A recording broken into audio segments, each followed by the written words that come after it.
और मज़ेदार ये जो विषय है, इस पर मीडिया हमारी बहुत शांत है।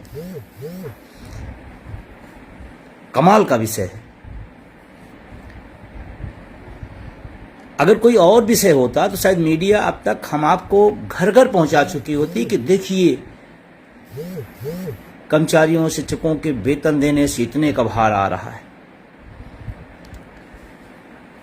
अभी आज ही घोषणा हुई कि डीए 2% बढ़ेगा, 2% डीए बढ़ेगा, और उसके कितने भार आएंगे कैलकुलेट करके बता दिया गया या बता दिया जाएगा, मोटी हेडिंग में छाप दिया जाएगा। लेकिन हमारे टैक्स के पैसे का कितना बड़ा दोहन होने जा रहा है, इसको समझना पड़ेगा। मैं विषय पे आता हूं, और आपने भी कहीं इधर उधर सुना होगा, लेकिन पूरा तथ्य क्या है, होगा क्या आगे, इसको जानना जरूरी है। 543 निर्वाचित, 545 की हमारी टोटल संख्या संसद की, हमारी लोकसभा की है, राज्यसभा की अलग 250। 545 और 250 मिल करके इस देश को प्रगति के रास्ते पे नहीं ले जा पा रहे हैं, कमी पड़ रही है। इसलिए भारत सरकार ने ये निर्णय लिया कि हमारी संख्या बहुत कम है, इसको थोड़ा और बढ़ाते हैं। और कहाँ करते हैं? 850। कहाँ तक ले जाएंगे? 850 तक। मेरे जेहन में ये बात कौन थी, एक क्षेत्र का आप पर्टिकुलर अपने गांव से जहां रहते हैं वहां शुरू करिए। उस एक पर्टिकुलर क्षेत्र के विकास के लिए कितने चरण हमारे राजनीतिक व्यवस्था में हैं। शहर है तो सभासद, गांव है तो गांव प्रधान, फिर ये राजनीतिक पद की बात कर रहा हूं, फिर प्रशासनिक पद हैं, फिर उसके बाद जिला पंचायत सदस्य, फिर उसके बाद ब्लॉक प्रमुख, फिर विधायक, फिर सांसद, फिर राज्यसभा सदस्य, फिर उस क्षेत्र का मंत्री हो गया, केंद्रीय मंत्री हो गया, मुख्यमंत्री हो गया, प्रधानमंत्री हो गए। मतलब एक क्षेत्र के विकास के लिए कितने लोग लगे होते हैं, और तब भी आपको रोडें टैक्स देने के बाद भी नहीं मिलती। ट्रेनों में रिजर्वेशन आप पैसा देकर भी नहीं पाते। एक क्षेत्र में कितने लोग, ये तो राजनीतिक पद हैं, जो प्रशासनिक पद हैं वो आप नीचे से ऊपर तक सचिव से लेकर तक आएंगे आप। मतलब आप कल्पना करें, उसके बाद भी हमारी संसद में सांसदों की संख्या कम नजर आ रही। उसको बढ़ाया जाएगा। किसी ने कोई धरना दिया, किसी ने कोई डिमांड किया, किसी ने कोई प्रदर्शन किया कि नहीं हमारे यहां संख्या कम है, हमको बढ़ाया जाए। एक ने डिमांड नहीं किया, एक भी धरना नहीं हुआ इस देश में कि लोकसभा सदस्यों की संख्या की बढ़ाई जाए। एक ने, मेरी जानकारी में तो फिलहाल नहीं है। और इस देश में तमाम जिनविन मुद्दे के लिए हजारों हजारों हजारों बार धरने होते हैं, फिर भी इनके कान में जूं नहीं रेंगती। चाहे ओपीएस का मामला हो, चाहे निजीकरण का सवाल हो, चाहे भर्तियां ना आने की हो, बेरोजगारी का सवाल हो, शिक्षा चिकित्सा न मिल पाने का सवाल हो, तमाम रोज टीटी का सवाल हो, तमाम रोज धरने प्रदर्शन अलग अलग तरीके से हो रहे हैं, लेकिन उस पर कोई निर्णय नहीं। मैं जिस आंदोलन की बात कर रहा हूं, पिछले 12-13 सालों से लगातार इस देश का एक बड़ा वर्ग शासन प्रशासन की रीढ़ चीख चीख के चिल्ला चिल्ला के कह रहा है हमारी सामाजिक सुरक्षा कहाँ है। उस पर लिए समय नहीं है, उस पर बात नहीं की जा सकती है, उस पर कोई बयान नहीं आएगा। प्रधानमंत्री लाइव आकर नहीं कुछ बोलेंगे, लेकिन जिस पर कोई धरना प्रदर्शन नहीं हुआ, बिना धरने प्रदर्शन के 850 सदस्यों की संख्या की बढ़ोतरी की बात आ गई। क्यों भाई? 850 होने से अर्थव्यवस्था पर कुछ दोष पड़ेगा या नहीं पड़ेगा? कुछ भार आएगा कि नहीं आएगा?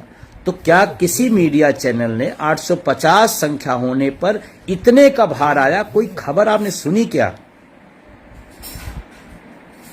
आपने कई आंकड़े मिले क्या? एक सांसद पर कितना खर्चा आता है आपको जानकारी है? आप जानकारी बटोरेंगे तो भी नहीं बटोर पाएंगे। उन 545 सदस्यों के लिए इस देश के आम आवाम के टैक्स का पैसा उनके लिए व्यवस्था देता है। क्या क्या? एक लोकसभा सदस्य या दोनों सदनों के लोग 1,24,000 मूल वेतन। अब इसे आम आदमी तो नहीं समझ पाएगा, लेकिन जो वेतन भोगी लोग वो जानते, मूल वेतन। उसके बाद 84,000 निर्वाचन भत्ता, 84,000 निर्वाचन भत्ता। उसके बाद 62,000 कार्यालय खर्चा। उसके बाद 50,000 यूनिट बिजली फ्री। इस देश का एक आदमी को भी 1 यूनिट फ्री नहीं मिलती है, बल्कि स्मार्ट मीटर के नाम पर, निजीकरण के नाम पर और बढ़ाने की तैयारी। 1 यूनिट भी इस देश का गरीब से गरीब आदमी फ्री नहीं पाता। और 50,000 यूनिट प्रतिवर्ष। कौन? जो सक्षम लोग, सबल लोग। उसके बाद 4,000 किलो लीटर पानी प्रति वर्ष। उसके बाद संसद जब चलती है तो प्रतिदिन का 2,500 स्पेशल सदन भत्ता। 65,000 रुपए प्रति माह स्टेशनरी और स्टाफ खर्चा। अगर उसके बाद गाड़ी, बंगला, ऑफिस, ट्रेन, प्लेन सब फ्री, चिकित्सा फ्री, यात्रा फ्री, पानी फ्री, बिजली फ्री, और इस सब का आप निचोड़ निकालेंगे तो सालाना कई करोड़ रुपए एक पर खर्च होता है। एक पर कई करोड़ रुपए। और आप अगर दिल्ली में सांसद हैं और आपने सरकारी बंगला, सुसज्जित बंगला नहीं लेते हैं तो 2 लाख रुपए मासिक है ना। और जब फ्री वो ले रहे हैं तो इसकी भरपाई तो कोई ना कोई करता होगा, कोई ना कोई तो करता होगा ना। इस देश की आम जनता, इस देश का श्रमिक, इस देश का नौकरी पेशा, एक एक व्यक्ति अपनी कमाई का टैक्स दे दे करके इनको फ्री व्यवस्था दी गई है। सब कुछ फ्री, कुछ भी, और ऊपर से टैक्स नहीं देना। मतलब हमारे टैक्स का, सारी सुविधाओं का पूरा आनंद लेना है, सारी फ्री लेना है, लेकिन खुद टैक्स नहीं देना है। कमाल की बात है। और अब 850, कोई जंतर मंतर धरना दिया कि सदस्य संख्या बढ़ाई जाए? किसी ने कहा? किसी ने नहीं कहा। हमारी जानकारी में तो नहीं है। और तमाम जनवादी सवालों पर इस देश के लाखों लाख लोग सालों साल से धरना प्रदर्शन चीख चीख के कह रहे हैं ये मेरी डिमांड पूरी करो। शिक्षा मित्रों को 8,000 बढ़ाया गया और ऐसे बताया गया जिससे लगता है उनको एक जन्म दे दिया गया।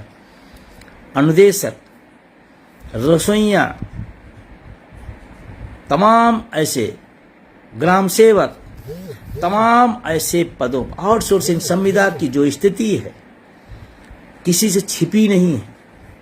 चीख चीख के अपना वेतन पाकर कहना चाहते हैं कि काम पूरा तो दाम आधा भी क्यों नहीं। जब काम पूरा तो दाम भी पूरा। चीख चीख के चिल्ला रहे, लेकिन जू नहीं रेंग रही। और अपनी जब बात आई तो बिना राय मसूरी के, बिना कोई कमेटी बनाए हम इतने पर ले जा रहे हैं, बस फैसला हो गया। अब वो 545 से 850 जो होंगे उसकी भरपाई, ये इतना वेतन, इतना भत्ता, इतना सुविधा, इतना आवास, इस सब की भरपाई आम जनता हम आप करेंगे। हमसे आपसे लिया जाए। और जब रोजगार के लिए लोग सड़कों पर लाठियां खाएं, तब पद बढ़ाए नहीं जाते, घटाकर खत्म किए थे। वैकेंसियां लाखों खाली पड़ी हैं, लेकिन भरी नहीं जा रही। हमारे पद लाखों लाख सालों साल खाली पड़े हैं, उस पर जो सृजित है उस पर हम भर्ती नहीं कर रहे हैं। आप तो अपनी बढ़ा रहे हो, हमारी सृजित है, खाली है, रिक्त है, रिक्त को नहीं भर रहे, और आप अपनी बढ़ोतरी कर रहे हैं। और सब किस नाम पर? देश हित पर, देश हित के लिए। एक आम जनता पर टैक्स का भार पड़े, अधिक पड़े, यही देश हित है। अरे संख्या बढ़ाने के बजाय जवाबदेही बढ़ाइए, कि जो लोग चुन के गए हैं, जो लोग वहां बैठे, उनकी जवाबदेही बताइए, उस पर नहीं बात होगी।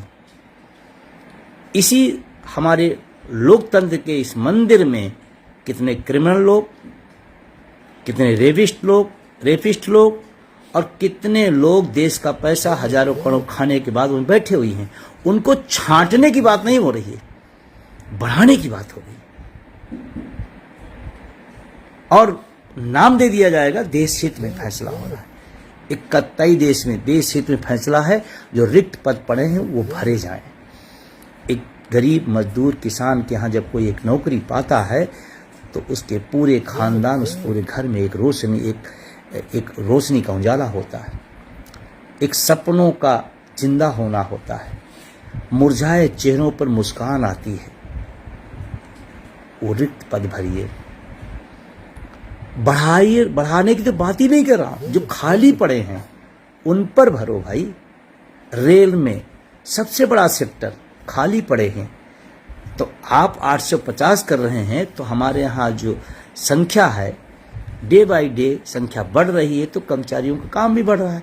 तो आप जहाँ 50 पद हैं और 50 में 30 पद रिक्त हैं, तो उन रिक्तों को भरिए। और अगर वहां जरूरत है तो यहां 50 को 100 करिए। देश का नौजवान रोजगार पाएगा तो देश मजबूत होगा, घर परिवार उसका मजबूत होगा। जब देश का एक एक व्यक्ति अपने पैरों पर खड़ा होगा तो देश मजबूत होगा। टैक्स लाद देने से, टैक्स ज्यादा कर देने से देश मजबूत नहीं होगा। अगर टैक्स ज्यादा लेते हैं तो आप अपनी सुविधाओं के लिए ले रहे हैं। देश हित में आप रोजगार के चांस बढ़ाओ, खाली पदों को भरो, शिक्षा का बेहतरीन मॉडल दो, चिकित्सा की बेहतरीन सुविधा दो, इससे देश विकसित होगा। अब एक भी आदमी का बयान, तमाम अर्थशास्त्री, जब ओपीएस की हम बात करते हैं तो तमाम अर्थशास्त्री बताते देश कैसे चलेगा, ओपीएस दिया जाएगा। एक भी अर्थशास्त्री 850 सांसदों पर एक बयान नहीं आया कि देश का कितना बड़ा भार पड़ने वाला है। एक भी अर्थशास्त्री आया होता। इसीलिए मैं इनको कहते अनर्थशास्त्री हैं। अर्थशास्त्री ने अनर्थशास्त्री हैं। एक का बयान आपने दिया, एक का बयान आपने सुना, नहीं सुना। फिर अब पैसे की दिक्कत नहीं है। इस देश का किसान मजदूर का बेटा अर्धसैनिक बल जाता है, देश के लिए सीने पे गोलियां खाता है। जब उसके पुरानी पेंशन की हम बात करते हैं तो यही राजनेता हमको वित्तीय भार की बात बताते हैं। अब बताएं, अब आप हमको आंकड़े दीजिए, और क्यों बढ़ा रहे हैं, आवश्यकता क्या है। और अगर आपका बढ़ने की आवश्यकता है तो सांसदों से ज्यादा इस देश में नौजवानों के रोजगार और नौकरी की जरूरत है। सांसद बढ़े ना बढ़े, लेकिन इस देश के नौजवानों को रोजगार मिले, ये है देश हित। 8 साल से उत्तर प्रदेश में बेसिक शिक्षा में एक भी भर्ती नहीं हुई। अब सोचो, 8 साल बीत रहे हैं, एक भी भर्ती नहीं हुई। जो लोग बीए, बीएड, बीटीसी, तमाम डीलेट, दुनिया भर की जितनी आपने डिग्रियां बताई सब बटोर रहे हैं, बाद में बेरोजगार हैं। और आपके घर का व्यक्ति, मंत्री, विधायक, सांसद के घर का व्यक्ति 25 साल पूरा करते करते विधायक और सांसद हो जाएगा, क्योंकि आपकी वैकेंसी बढ़ गई। दूसरा उसमें आ नहीं पाएगा, क्योंकि यहां तो एक पार्टी विशेष, वर्ग विशेष, परिवार विशेष, सब जगह ही चल रहा है। तो इस मुद्दे को मुझे 2-3 दिन से बेचैनी सी हो रही थी कि मैं आपसे साझा करूं और आप सोशल मीडिया पर लिखें कि देश के अर्धसैनिक बलों को पुरानी पेंशन देने से भार आता है और 850 सांसदों से देश तरक्की करेगा, देश पर भार नहीं आएगा। बोलिए, मुखर होइए। इस देश के साथ छल हो रहा है, मैं इसको छल ही मानूंगा। जब बेरोजगार सड़कों पर लाठियां खा रहा है रिक्त पदों भरने के लिए, और वहां रिक्त नहीं है, बढ़ोतरी है, तो मैं अपने तमाम साथियों से इस बात का निवेदन करूंगा कि आप इस फेसबुक लाइव को अधिक से अधिक लोगों तक पहुंचाएं। फेसबुक को फॉलो करें, कमेंट करें, शेयर करें और इसको जन जन तक पहुंचाएं।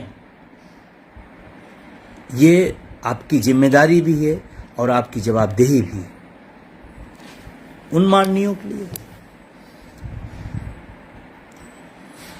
आप कल्पना करो, सोच के देखो, जेल में रह करके चुनाव लड़े जाते हैं और जीत जाते हैं, और यहाँ एक आदमी पर अगर एक FIR होती है तो इतनी जांचें होती हैं कि वो नौकरी में नहीं आ सकता। और वहाँ और तब जब इसको लोग कहते हैं तो हम तो जनसेवा में आए हैं, तो जनसेवा में अगर आए हैं तो वेतन भत्ते की ज़रूरत क्या है, पेंशन की ज़रूरत क्या है, और अगर नौकरी है तो बिना योग्यता, बिना कंपटीशन के क्यों? ये पूरे देश में गूंजना चाहिए। अगर जनसेवक है तो वेतन भत्ता, सुविधा, गाड़ी, बंगला, नौकर चाकर, आवास, चिकित्सा फ्री क्यों? जनसेवक है ना, तो जनसेवा करिए। और अगर नौकरी है तो शिक्षा और कंपटीशन दे के आइए। अपने लिए सब अच्छा अच्छा। BA MA करके लड़का बेरोजगार घूमे और अनपढ़ मंत्री और मुख्यमंत्री बने। क्या कमाल की लोकतांत्रिक व्यवस्था बनाई गई। मैं तमाम साथियों से कहूँगा, अगर नहीं आपको पता तो आप सर्च करिए, देखिए कि एक सांसद पर सालों में कई करोड़ रुपए का खर्चा आता है। जब 545 पे खर्चा है तो 850 पर क्या होगा, और हो क्या जाएगा 850 हो जाने से। और इसी तरह से यही नहीं, हमारे यहाँ हर विभागों में मुझे संपर्क है, बताया जाता है कि वो अब पोस्ट मृत घोषित कर दी गई है, वो लैप्स कर दी गई है। और यहाँ हर राज्य में उप मुख्यमंत्री, कोई संवैधानिक पद नहीं है, अपनी पोस्टें क्रिएट करना है। उप मुख्यमंत्री क्या होता है, कहाँ संविधान लिखा उप मुख्यमंत्री का?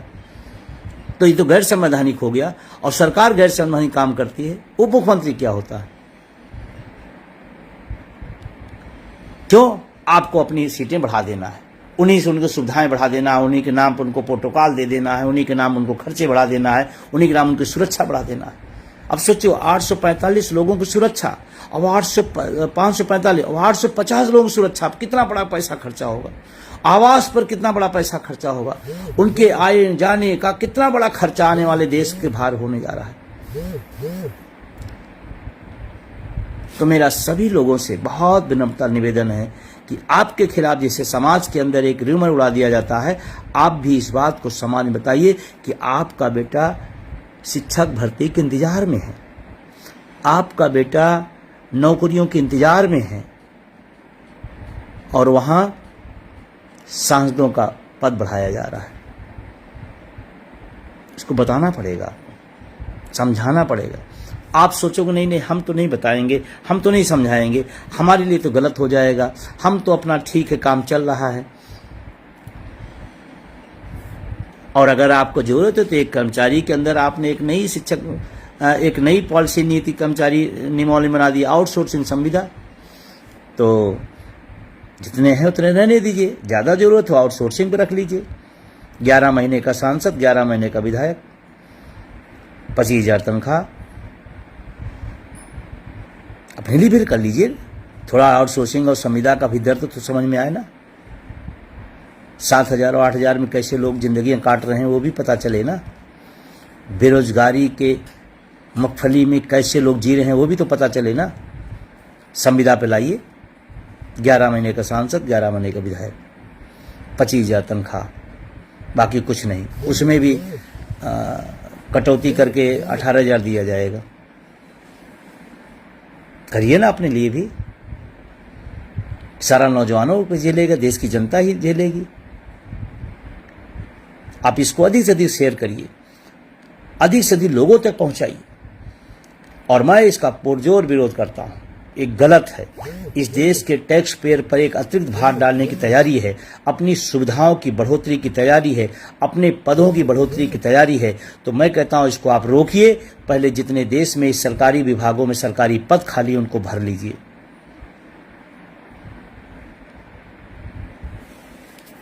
तमाम घर रोशन हो जाएंगे। और 20 साल के बाद भी शिक्षकों से पूछा जा रहा है कि आप योग्य हो कि नहीं हो, टाइट दीजिए। तो आपके लिए भी तो कुछ होना चाहिए। नहीं, आपके लिए कुछ नहीं होगा। और आप नीति नियंता हैं, भाग्य विधाता हैं इस देश के। कलम नहीं छुए हैं, शिक्षा मंत्री बनते हैं लोग। मेडिकल लाइन को कभी सुना नहीं है, शिक्षा मंत्री और चिकित्सा मंत्री हो जाते हैं इस देश में।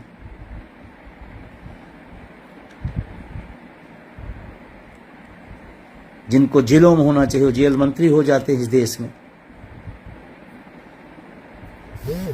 मैं आपको इस बात के लिए और इंगित करते हुए अपनी बात खत्म करूंगा। अभी कुछ खबरें आप सब भी कहीं न कहीं सोशल मीडिया से आपने देखा होगा। नेपाल एक बहुत छोटा सा देश है, वहाँ एक नई सरकार बदली है, नए लोग आए हैं और गजब गजब के फैसले रोज आ रहे हैं। क्या ये देश भी अच्छी चीज़ों को स्वीकार करेगा? नेपाल की चर्चा सिर्फ नेपाल में नहीं, पूरी दुनिया में उसकी चर्चा हो रही, जिस तरह के निर्णय और जिस तरह कदम उठाए जा रहे हैं। क्या भारत की सरकार भी इसको स्वीकार करेगी? क्या कहा जाएगा कि चपरासी से लेकर जज तक और प्रधान से लेकर प्रधानमंत्री तक 60 साल से ऊपर कोई नहीं रहेगा? हटिए, दूसरे को मौका मिलेगा। वीआईपी कल्चर में इस देश का पूरी ताना बाना खो दिया है, पूरा सिस्टम कोलैप्स कर दिया गया है। एम्बुलेंस फंसी रहेंगी रोडों पर और मंत्री जी, मुख्यमंत्री जी का कारवां जा रहा है, इसलिए चौराहे को रोक दिया जाता है। मुख्यमंत्री का, प्रधानमंत्री का जाना महत्वपूर्ण है कि किसी की जिंदगी चले जाना महत्वपूर्ण है या बच जाना महत्वपूर्ण है? उसकी ज़िंदगी बच जाए, मुख्यमंत्री प्रधानमंत्री 10 मिनट बाद चले जाएंगे। लेकिन नहीं, महसूस कराना है कि आप आम जनता हैं, हम इस देश के भाग्य विधाता हैं।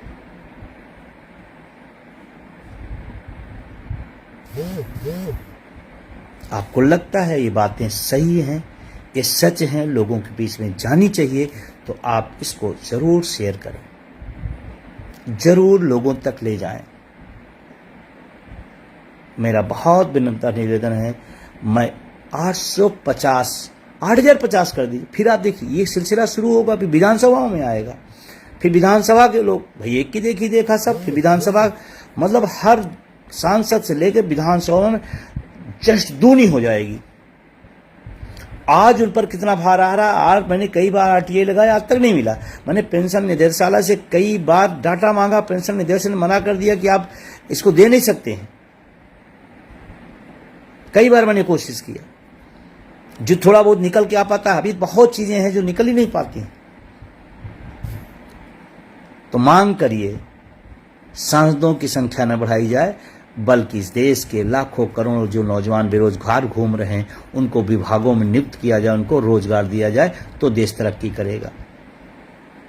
सांसद लोग माला माल हो और देश की जनता गरीब हो और हम आर्थिक महाशक्ति बनेंगे।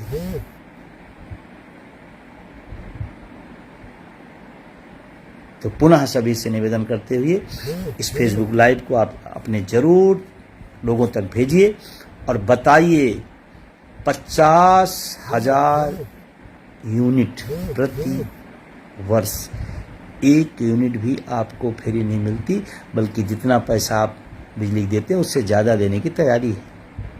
प्राइवेटाइजेशन किया जा रहा है और वहाँ इस देश के लोगों को जब इनकी व्यवस्थाएं, इनकी सुविधाएं, इनकी सुरक्षा, इनकी चिकित्सा, इनका सारा फ्री देश की जनता जानेगी, तो देश की जनता को कोप्त होगा कि ये मेरा देश है जहाँ हमें चिकित्सा नहीं मिलता, लेकिन यहाँ एक वर्ग ऐसा है जिनको चिकित्सा भरपूर मिलती है, फ्री मिलती है और अच्छी मिलती है। तो फिर क्या होगा?